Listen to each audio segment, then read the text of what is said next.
another episode of CDN SportsTalk. Here with me, I'm Mayla Chica. And before I introduce to you our guests for this episode, allow me to invite you guys to please follow and subscribe to all our social media accounts. That's CDN Digital, and do read stories from our website. That's cdn.ph. So, for this episode, we will be talking about a sport that not everybody really knows about, but I think very familiar, most of you, because we've been writing stories about them, because we support them. We will be talking about the scene of flag football here in Cebu. And I am joined by some of the players and, of course, the commissioner of Cebu Flag Football League. So allow me to introduce our guests for this episode for Sports Talk. We have John Carmel, or Jamal, playing flag football since 2012. Oh my God, more than 10 years. Yes. More than 10 years. And the current commissioner of Cebu Flag Football League, or CFFL. Own teams are, you own RAMS and Cebu Niños. Yes. Hi Jamal, welcome. Welcome. Thank you, Miss. Yeah, and then we of course have some of the other players. We have Katrina San Ramon. Hi Kat. Hi. Friends na me actually. Mga 10 minutes into our conversation, I can say na we're friends. Confident. And then she has been playing flag football since 2013. Damn, 10 years. Positions. Remember her positions: D-line, O-line, and wide receiver. Playing for current teams, she's playing for the RAMS, Cebu Niños, Mayaris. And then former teams were from Crusader, CDU Stallions, Steelers, and Assassins. Oh wow. Nindot kayo lang mga names sa team. I mean, keep up. Anyway, and then of course we have our last members atong Sports Talk this episode. Ato ang last ato na makahinabi for our Sports Talk episode. We have Hilda Rosales. Uy, still a student, playing flag football in less than a year pa. Yes. And awarded as best cornerback last Rookie Cup. Team played Venice Bulls, Chargers, and Cebu Niños. Welcome to our flag football players. Maayong adlaw. So thankful that you were able to join us for this episode. We've been writing stories about flag football, but dili tanan ang makasabot sa flag football. So before we dive into the fun part, let's go to the fundamentals. Jamal. Wow, mura magkuan kanang Q&A. Jamal. So what is flag football and how did it happen to become something big here in Cebu? Because I can say it's a booming sport. So what's flag football and how did it land here sa Cebu? Flag football basically is a variant from American football. So if you've watched NFL, we're kind of like a variant from the sport. Yeah. But the difference between the two is that flag football and American football does follow the same rules. Flag football only lacks the physicality of the sport. So instead of having helmets, pads, and tackling the players, in flag football, tackling the players is not allowed.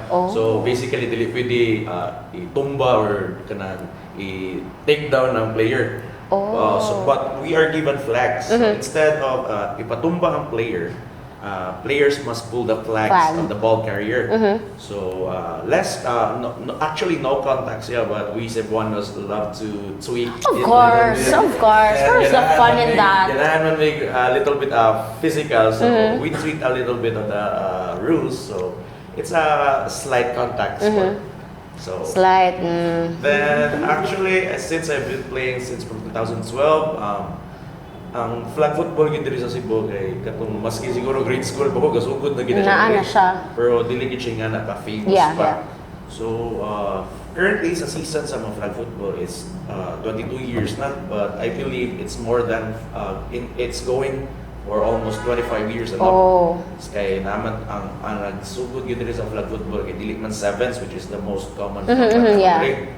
So sa una gid is 9 on 9s and 8 on 8s. Wow. Then, mga sponsored teams to siya sa una. Like, nahagi mga team owners ba? Like, for example lang, Pyroworks, like Flamingos, Sharks. I remember them. Nausab naman. Moto, ni-adapt niya sa mga NFL current teams. Which is, for example, Eagles, Jaguars, Seahawks. So, muna siya current. And then some schools are playing it also now. Yes. Before, it was just, a game outside of school. More, something na I would want to do on the weekends. So, you played for CDU. CDU. How did you start playing for flag? It started when one of my classmates, Mm-hmm. to be honest, I had a crush on him. So I don't blame you at all. yes. And then since crush, I was like, okay, I'll try his sport. Mm. And that's when it started. And then You know what? I like the story. Yes. And then? But then I started to love the sport more Mm-hmm. than my crush. So that's why I continued. By playing. crush? By crush. What's his name? Ah, joke. Shout out. It's just a state. Whoever you are. Sweet. Oh, spill the tea. Anyway, yes. And then, how about you? How did you start playing flag? Almost a year pa man ka, di ba? So, Yes, kisa may naggalgal ni mo, anibe? So actually, I've been a fan of football, American football since high school. Tas wala ko kay balo nga naman ko'y flag sa Cebu. Ah. So kana to is feel na ko ang tanong akong pag fan sa football is diara jud tuto ba? Fan lang jud. Tas naabot ang point nga akong mga friends sa University of San Carlos nga namo sila intramurals Ah, flag yes. football dito. So nag-story sila na view na ko niya, nakaingon ko nga na today football sa Cebu. So pag abot na to nga night time nga katunang inter-college, dito na ko na ganahan nga mo appeal. So after na league sa inter-college is mo na to ang Rookie Cup, mo na ang among team na Venice Bulls. Oh, unya na awarded pag yung kag best cornerback from being a fan. No, amazing. Murag para imo gyud ni. Murag ikaw na sunod na commissioner. Char. But anyway, this time we got to know how you started. This time I wanna ask, what makes it fun?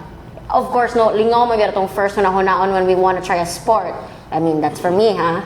Di pareha sa uban na kanaganing.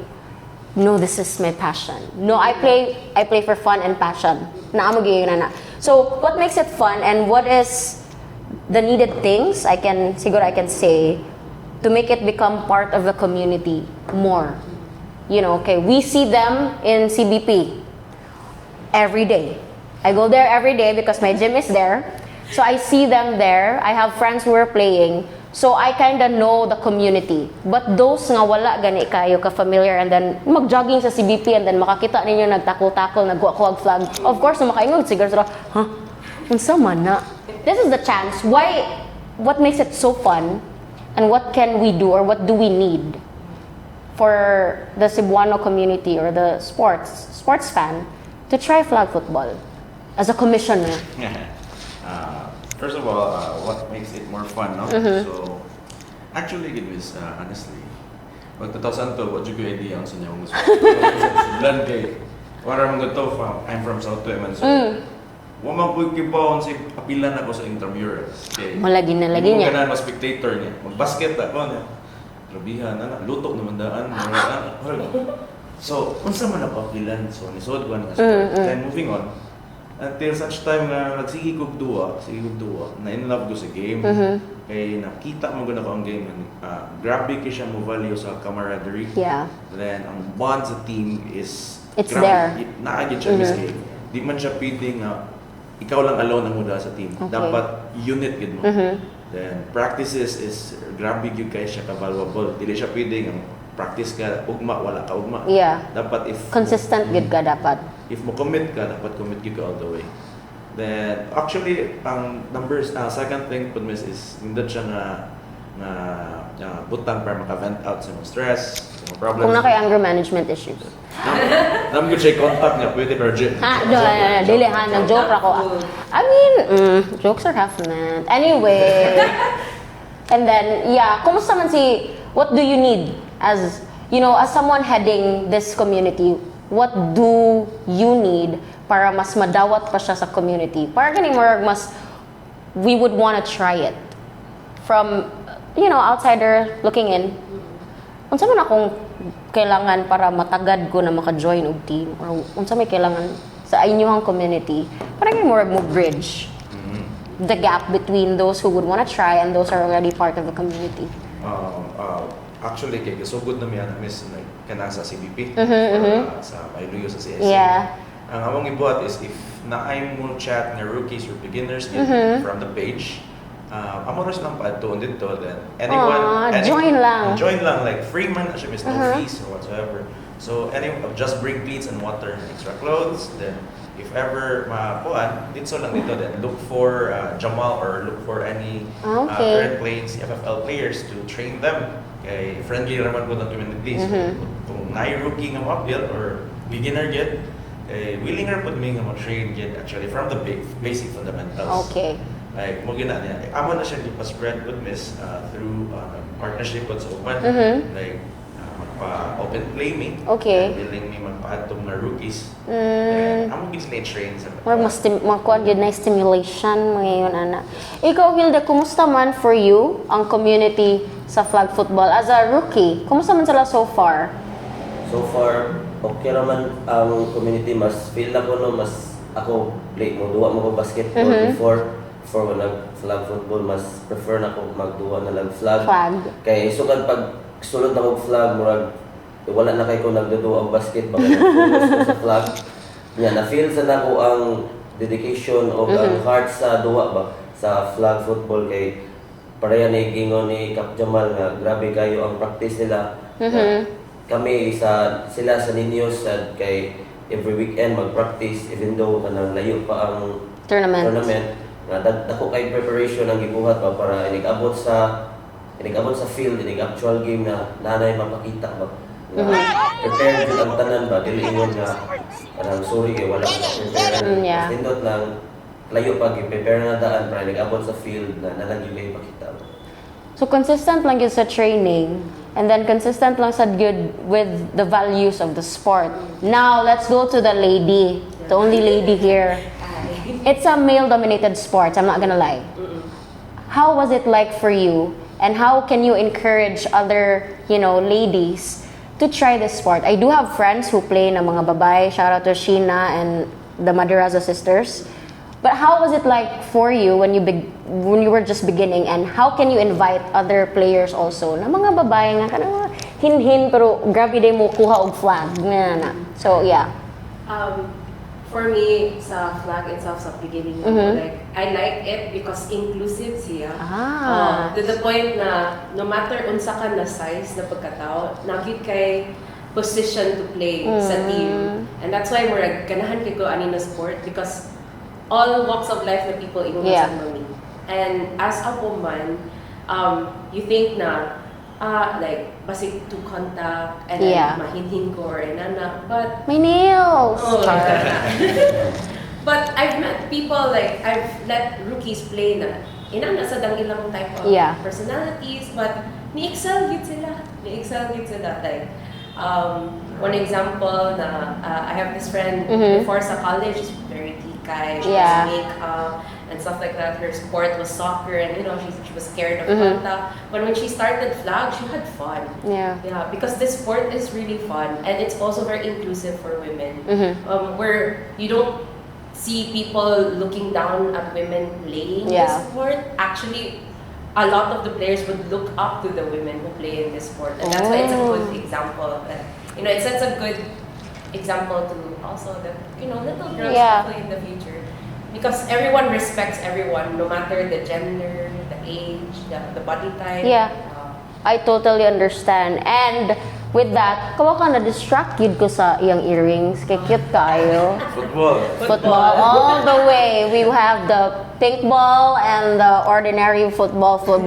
But before I let you guys go, I mean, we're having a lot of fun. But we have to, let go. Anyway, yeah.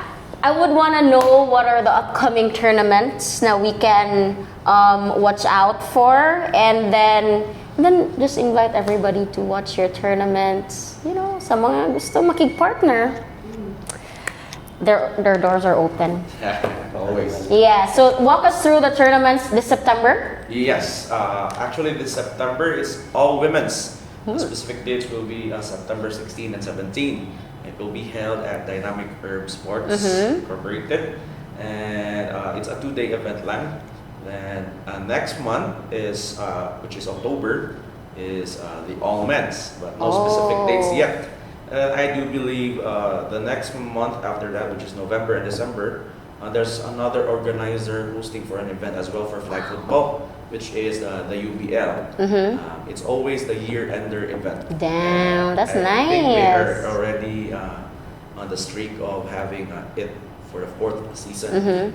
So, mo din every month, naalay once or twice a month, 1 or 2 months na vacant, then all the months naagiliga sa for flag football. Oh my gosh. So inana siya ka hectic ang schedule. With that, I'd just like to ask, how many teams do we have here in Cebu now? We started at 4-3. Yeah. Now it's currently up to 12 to 15 teams. Yes. So may mga excuse nga man, puno naman nilang team. Maghimo tayo ka 16.